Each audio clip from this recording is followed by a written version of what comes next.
જય હનુમાન દાદા। આજ રોજ ઉચડી ગામે ઉચડી હનુમાનજી દાદાના મંદિરે હનુમાન જયંતિની જોરદાર આયોજન કરવામાં આવેલું હતું અને ગોપનાથના ગાદીપતિ સીતારામ બાપુ પણ અહીંયા પધાર્યા હતા। તો શું કહે સીતારામ બાપુ, તમે સાંભળો। હર હર મહાદેવ। સનાતન ધર્મ કી જય, નમઃ પાર્વતી પતે, હર હર મહાદેવ। ગોપનાથ મહાદેવ કી જય। સૌ પ્રથમ વિરાજમાન ઉચડિયા હનુમાનજી મહારાજ સર્વમાં પ્રણામ। યજ્ઞ ભગવાનમાં પધારેલા તમામ સ્વરૂપોને વંદન। ઉચડિયા મહાદેવને વંદન। અમારા ઈષ્ટ ગોપનાથ મહાદેવને વંદન।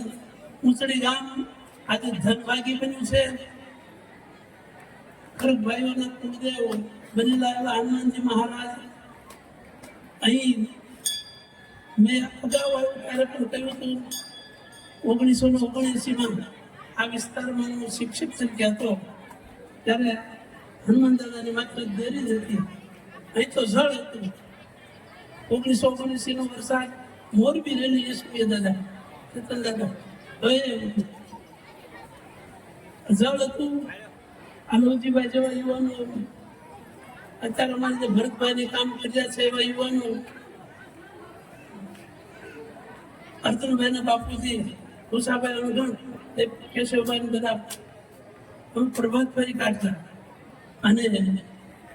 હનુમાનજી દર્શન કરીને આગળ વધીએ। હનુમાનજી દાદા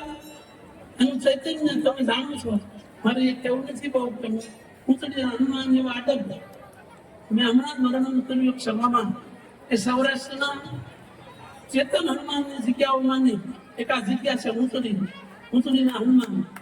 સૌ પ્રથમ 250 વર્ષ પહેલા સાળંગપુર, જે અત્યારે વિશ્વમાં પ્રસિદ્ધ છે સ્વામિનારાયણ સંપ્રદાય દ્વારા, એ સાળંગપુર હનુમાન, એનાથી આગળ 450 વર્ષ પહેલા લાઠી પાસે ભુરખિયા હનુમાન, પૃથ્વીના રક્ષણ માટે એક દામોદર દાસ નામના મહાન ત્યાગીના અને તપને એમને સ્વપ્ન આવ્યું અને પ્રગટ થયા ભુરખિયા હનુમાન। ત્યાર પછી ભાવનગર પાસે કનાડ ગામેથી એક બ્રાહ્મણ તપસ્વી એમને કીધું કે દાદા મારે હવે આ કામ છોડીને બીજે જવું છે તો હું તારી પાછળ આવું, પણ જો મારો ઝાંઝરનો અવાજ બંધ થઈ જાય તો ઉભો રહેજે। અને એ ઝાંઝર કરીને ત્યાં આવે ઝાંઝરી હનુમાન ભાવનગર પાસે, અને હમણાં દીપ જ્યોત લાવીને અમે ભુરખિયા હનુમાન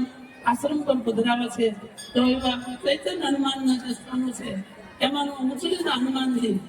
આ સૌરાષ્ટ્રમાં કહેવત છે આખું ઉચડીના હનુમાન જેવું અડગ છે, અન્નો બતાવે એવું પ્રસિદ્ધ સ્થાન આજે જાગૃત થયું છે, એનો મને ખૂબ આનંદ છે। કારણ આજે તમે જે ફૂલો વેરાની મને દાદાએ પાછા આપ્યા એમ તો જ્ઞાન એટલા માટે કે મંગેરા શિક્ષક હતું ત્યારે હું એક ગીતાભાઈ નાકરાણી અમે રવાડે વિને માળા કરીએ સાથે વનાભાઈ દર્શી સવારે માળા ચડાવું અને પછી પ્રભાત કરી કાઢીએ એટલે મુસળી ગામ લોકો કે મોહનભાઈ બધા આ કોણ છે મંગેરા માસ્તર એ કે મંગેરા લેવા કારણ કે પ્રભુએ જેને જગતે જેને દાદાજીને હરિના મન હોશિયાર હનુમાન દાદાની કૃપાથી આજે આપણે જે ભજન અમારા પરેશભાઈ તમારા સમાજ પોપટ દાદા અમે ગોપનાથના ટ્રસ્ટીઓ હાજર છે, પોપટ દાદા, ભરતભાઈ નાકરાણી, પરેશભાઈ। તો હનુમાનજી કેવું તત્વ છે, પરમ તત્વ છે, પાવન તત્વ છે અને પવન તત્વ છે। હનુમાન સિવાય શ્વાસ લઈ શકાય નહીં। આજે પણ ચારો યુગ પ્રતાપ તમારા સતયુગમાં એ રુદ્ર છે, 11માં રુદ્રમાં ત્રેતાયુગમાં ભગવાન રામની સેવા માટે કરવા શ્રી રામના કામ હનુમાન ઉડ્યા આકાશમાં। રામજીના કામ કરવા માટે એને વરદાન આપ્યું છે જન્મસમયે દેવતા હોય, કારણ કે આ જડવું છે ને તે એને સંસ્કૃતમાં હનુ કહે છે, પણ માણસના માટે હનુમાનજી કે એની તો લીલાઓ કહેવા ભાઈ, એનું જડવું કદી તૂટે નહીં। પણ આપણા મનમાં રહેલા અહંકારનું જડવું તૂટે ને તો હનુમાન મળે। અહંકારનું જડવું તૂટવું જોઈએ, એ હનુમાન તૂટ્યું છે। 11મો રુદ્ર હનુમાનજી એ સવારમાં પ્રગટ થયા 7 અને 4 મિનિટે, અને એ જ સમયે સૂર્ય ઉગી અને લીધો કાહે મધુર પર જાનું સૂર્યને તેનો ભાવ મૂકી દીધો અંધારું થયું 33 કરોડ દેવતાઓનો રાજા ઇન્દ્ર આવી અને હનુમાનજીનો એક ગાલ તોડી નાખ્યો પવન દેવ આવીને કીધું જો આને કઈ કરશો તો હું વાવા નહીં જાઉં ઇન્દ્રએ સમાધાન કર્યું બ્રહ્માદિ દેવતાઓ પધાર્યા અને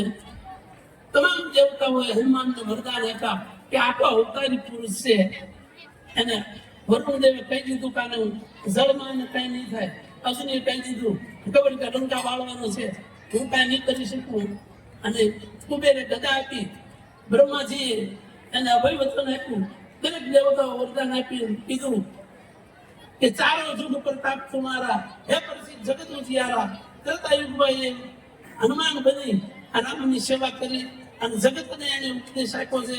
કે સેવા સમર્પણ અને ત્યાગ શું કહેવાય એ હનુમાનજી પાસે જાવ ત્યારે ખબર પડે કેવી સેવા છેલ્લે બેઠા હોય અને જ્યારે રામા અવતાર પૂરો થયો ભગવાન રામજીએ કહ્યું પ્રભુ મને સાથે લઈ જાઓ તો મેં હનુમાન તારા અહીં રહેવાનું છે ત્યારે હનુમાને ભગવાનને વચને બાંધ્યા કે પ્રભુ આ રહું ખરો પણ એક શરત કે તમારા ગુણગાન ગવાવા જોઈએ જ્યાં સુધી તમારા ગુણગાન ગવાતા રહેશે ત્યાં સુધી આ ધરતી પર રહેશે એક જણ પણ રામ ગુણ ગાતો હશે ને ત્યાં સુધી હું રહીશ અને હનુમાન છે ત્યાં સુધી આ સૃષ્ટિ છે કે એક નિશ્ચિત વાત છે તો એવા હનુમાનજી મહારાજ ત્રેતાયુગમાં હનુમાન બન્યા દ્વાપરમાં કપિધ્વજ બન્યા શ્રી કૃષ્ણ રથ ચલાવતો અર્જુન ત્યારે ધજા ઉપર બેસી અને એને રક્ષણ કર્યું છે ભીષ્મએ જ્યારે બાણ છોડ્યા ને ત્યારે એક બાણ ભગવાનને લલિકાએ વાગી ગયું અને ભગવાનને શરીરમાંથી લોહી શરૂ થયું હનુમાન જય શ્રી રામ કહ્યું ભીષ્મને મારવા એ કે હનુમાન અહીં રામા અવતારમાં અહીં તો મારે કામ કરવાનું છે સડી જા પાછો એ મારો ભક્ત છે હનુમાનજી ઉપર ચડ્યા કર્ણે એક એવું બાણ માર્યું કે બાણથી હનુમાન સચ્ચી ન હોત તો અર્જુનનો રથ ને અર્જુન પડી જાત પણ હનુમાને ધીરી લીધો હતો કે હનુમાનજી દ્વાપર યુગમાં પોતે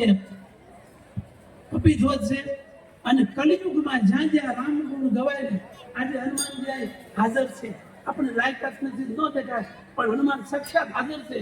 અને હાજર છે એનો બનાવ આપણે તો આટલો જન સમુદાય